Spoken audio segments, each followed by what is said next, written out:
why Majora's Mask is the worst Zelda game and why Ocarina of Time is better. Growing up, I've played Ocarina of Time so many times that I know how to do almost everything. I absolutely love that game. But Majora's Mask, I've only played a few times, not nearly as much as Ocarina of Time. In this video, I wanted to go over why I prefer Ocarina of Time over Majora's Mask and explain a few pros and cons for Majora's Mask and see if the pros outweigh the cons. Also, I won't be giving pros and cons for Ocarina of Time simply because I just made a video recently on why Ocarina of Time is the best game in the series. So if you want to know why I like it so much, just go watch that one. I'll also be going over why I don't even think Majora's Mask can even be number one in the Zelda franchise. With all that being said, let's get into the video. I wanted to start off talking about the pros of Majora's Mask first, since that's what most people want to hear about, so I figured I'd go ahead and do that part first. Now, for all the pros of Majora's Mask. To start with, I love when the beginning of a game is fast-paced, because nothing sucks more than a boring and long starting area, and Majora's Mask has such a great start to it in my opinion. You start with a cool cutscene of Link and Epona walking through the woods, and then Skull Kid pops up, and you know the rest. It's just a really neat scene. Now, when you go after Skull Kid, you have to jump on some platforms, and Link does these really cool flips, showing how much more experienced he is now, and just how cool of a kid he really is. The rest of the start of the game is you trying to return to your normal form because you're a little Deku Link, and I think it's really cool at the end how you get the Ocarina from Skull Kid and you play it and go back in time and basically undo what Skull Kid did to you. It's a really cool way to start a game off, and again, all the cutscenes are really neat. Since I talked about the start of the game, I also want to talk about the end of the game. The pros of Majora's Mask ending is everything, honestly. The final fight with Majora and being able to use the Fierce Deity Mask to completely destroy that boss was just so satisfying and feels so epic to me. And that's another thing that Majora's Mask does really well, are all the side quests. In a lot of games, side quests suck because the rewards usually aren't worth the time and effort you put into them.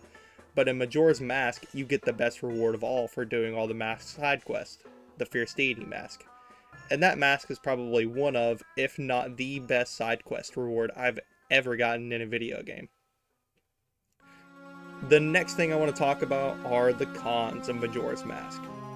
You know how I said Majora's Mask had a really cool and fast-paced start? Well, that's true, but in Majora's Mask, it's a double-edged sword. What I mean is, even though it's fast-paced, there's also some stuff about the beginning of the game that I really don't like. For starters, I do love the mask in the game, and I mean, that is the point of the game, to transform using mask. But I don't like how you can't play as normal Link at the start of the game and you're forced to play as Deku Link until you find a way to turn back to normal. When I first played it, I was just like, what the heck is this? Especially if you're new to the game, you aren't even going to know what to do in order to get back to normal. You're just thrown into Clock Town and the game expects you to know what to do and know where to go. And I know, it's a Zelda game, you're supposed to figure it out yourself. But at least in other games, they give you some clue. In Clock Town, your only option is to just run around and talk to everyone and look at everything. And this also wouldn't be as big of an issue to me if it was later on in the game. But to me, this is just a harsh start for a beginner. Now, if you're a pro at the game and have played it before, this doesn't really apply to you. So I guess this isn't a big deal for everyone. This is just my opinion anyway. I don't really have any complaints about the end of the game, I'll say, so my only other complaints would be two that I can remember from playing the last time. The first one is that ice place where you have to become a Goron and roll really fast on this really slim platform, and I just kept falling off constantly to the point I was actually really mad, and I don't get mad at games like that. Maybe it is a skill issue, but in my opinion that part wasn't really well done and it really got on my nerves. My other complaint is one of the main mechanics of the game, so you might not like hearing this, but it's the fact that you constantly have to rewind time. Before you go at me for complaining about this and saying that's the point of the game, hear me out. I love the plot that the moon is going to crash down and destroy everyone and everything, and you only have 3 days to stop it. It's cool and it's dark. But going back in time over and over again feels pointless if you ask me, and it's annoying. The plot could have stayed the same, and they could have just taken that mechanic out and implied that Link saved everyone within 3 days. Boom, problem solved. Maybe that's a stupid idea, but it's just what I think.